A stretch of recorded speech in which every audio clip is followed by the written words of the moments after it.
बहू, 2 दिन हो चुके हैं और घास पूरी तरह सूख चुकी है।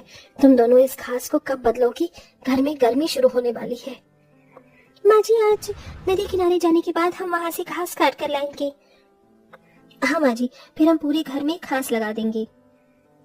मामी चलो, मैं भी आज तुम्हारे साथ चलती हूँ। घर में रह रहकर मैं बोर हो जाती हूँ। आपके साथ चलूंगी तो किसी काम ही आ जाऊंगी।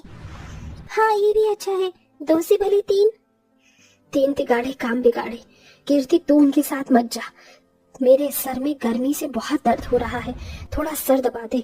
और हाँ, थोड़ा सा सर में तेल भी लगा दियो, सूखे बालों से गर्मी और ज्यादा लगती है। सरिता के कहने पर उसकी बेटी कीर्ति घर पर ही रुक जाती है और अपनी माँ के सर में तेल लगाने लगती है। तो वहीं दूसरी तरफ देवरानी जेठानी नदी किनारे पहुंच जाती हैं, जहां वो मटके में पानी भरकर नदी किनारे बैठी हुई बची हुई रोटियों को मछलियों को खिलाने लगती हैं। आज अगर हमारे पतियों की अच्छी नौकरी होती तो हमें ये परेशानी देखनी नहीं पड़ती। सही कहा आपने जेठानी जी, हमारे पति जैसे तैसे जो भी कमाते हैं उसमें घर की जरूरत पूरी ही नहीं होती। अब तो लगता है कि जिंदगी भर इसी तरह गरीबों की तरह गुजारा करना पड़ेगा। कल रात मैंने तुम्हारे जीव जी से कहा था कि घर में एक एसी फ्रिज खरीद लाएं, लेकिन उनकी तरफ से वही पुराना जवाब मिला कि अभी हाथ टाइट है, पैसे नहीं है, पैसे कहाँ से आएंगे। हाँ, तुमने बिल्कुल सही कहा। मैं भी आपके देवर जी को कब से कहती हूँ, तो वो भी ऐसा ही जवाब देते हैं। क्या करें, ये बेचारे घर भी बहुत मुश्किल से चलाते हैं। चलो अब जल्दी जल्दी घास काट लो, आज तो हमें काम करने में बहुत देरी हो जाएगी, क्योंकि अभी पूरे घर में घास भी लगानी है। इस तरह घर को ठंडा रखने के लिए देवरानी जेठानी पूरे घर में घास लगा देती हैं, जिसमें थोड़ी थोड़ी ठंडक हो जाती है, लेकिन मच्छर आने लगते हैं। बहुत मच्छर काट रहे हैं। एक तो ये पंखा भी मर कर चल रहा है, इसकी हवा का तो पता ही नहीं चल रहा कहाँ जा रही है, और ऊपर से ये मच्छर खून पीने से पीछे नहीं है। नंदी जी रुको, मैं अभी गंधक जला देती हूँ। इस तरह पायल गंधक जलाकर जला देती है, जिससे सारे मच्छर गंधक की बदबू से भाग जाते हैं। चलो मच्छर तो भागे, अब थोड़ी सी नींद आ जाएगी। कीर्ति जैसे ही सोने जा रही होती है तभी लाइट चली जाती है। आसमान से टपके खजूर में अटके, वही हाल है, गर्मी से हमारा कुछ नहीं हो सकता। गर्मी से परेशान होकर कीर्ति यहाँ से वहाँ करवटें ले रही होती है, तभी घर की जेठानी एक गिलास मटके का पानी लाकर उसे देती है। ये लो ननद जी, थोड़ा पानी पी लो, शरीर में ठंडक सी महसूस होगी तो नींद आ जाएगी। कीर्ति पानी पीकर सोने की कोशिश करती है, लेकिन पूरी रात उसे नींद नहीं आती। देखते ही देखते कुछ दिन भी बीत जाते हैं और एक दिन अचानक से देवरानी जेठानी को उल्टियां शुरू हो जाती हैं। माँ, लगता है दोनों भाभी की तबीयत खराब है। अरे नहीं बेटी, इन दोनों के पैर भारी हो गए हैं। घर में खुशखबरी आई है, अब इस घर में नन्हे मुन्ने बच्चों की किलकारी सुनने को मिलेगी। ये सुनकर कीर्ति बहुत खुश होती है। तो वहीं दूसरी तरफ सरिता और उसके दोनों बेटे भी खुश होते हैं, लेकिन जहां देवरानी जेठानी को खुश होना चाहिए था, वो बहुत उदास हो जाती हैं और आपस में घर के काम करते हुए बातें करने लगती हैं। अब हम गर्भवती हो गए हैं, एक तो घर में एक ही पंखा है, ऊपर से एक फ्रिज तक नहीं है। इस गर्मी में हम किस तरह गुजारा करेंगे? जेठानी जी, आपने बिल्कुल सही कहा। गर्भ के समय तो बहुत ज्यादा गर्मी भी लगती है और बहुत परेशानी भी होती है। अब हम लोग क्या करेंगे? शीतल और पायल दोनों ही बहुत परेशान थी। धीरे धीरे जैसे उन्होंने सोचा था वैसे ही होने लगा था। रात भर एक पंखे की हवा से उन्हें चैन नहीं मिलता था, तो दूसरी तरफ मटके के नॉर्मल पानी से उनकी प्यास नहीं बुझती थी।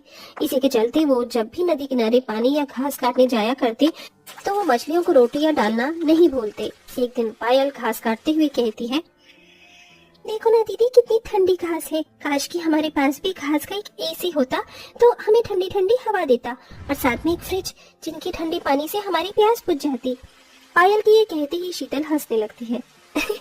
अरे तुम ये कैसी बातें कर रही हो, ऐसी तो परियों की कहानी में होता होगा, घास का फ्रिज और एसी।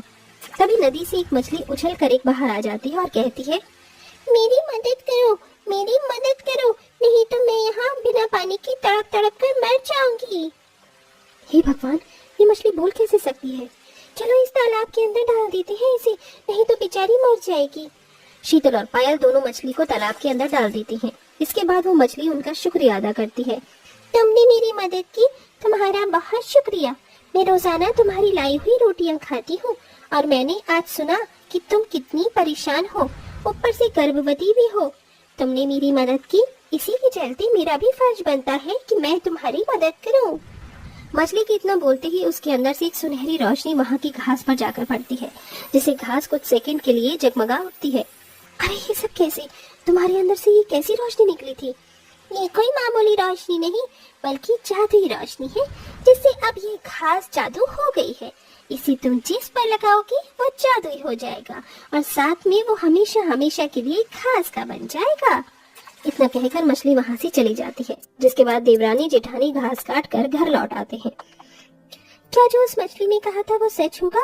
विश्वास करना मुश्किल है, लेकिन हमें एक बार तो ट्राई करना चाहिए। तभी पड़ोस की एक औरत अपने घर से अपना खराब एसी और फ्रिज निकाल कर बाहर रख देती है। अरे कविता बहन, ये एसी और फ्रिज बाहर क्यों निकाल रही हो? कई सालों से इस्तेमाल कर रही थी और कुछ सालों से तो ये खराब ही घर में पड़े थे। आज ही घर में नया एक एसी और फ्रिज आया है, इसलिए अब इसे कबाड़ी वाले को बेचने के लिए निकाला है। अगर बुरा न मानो तो क्या मैं ये एसी और फ्रिज ले सकती हूँ? ये तो खराब है, इसका तुम क्या करोगी? बस ऐसे ही, हमें कुछ काम है। मेरे लिए तो ये कबाड़ा ही है, अगर तुम्हें चाहिए तो तुम ले लो।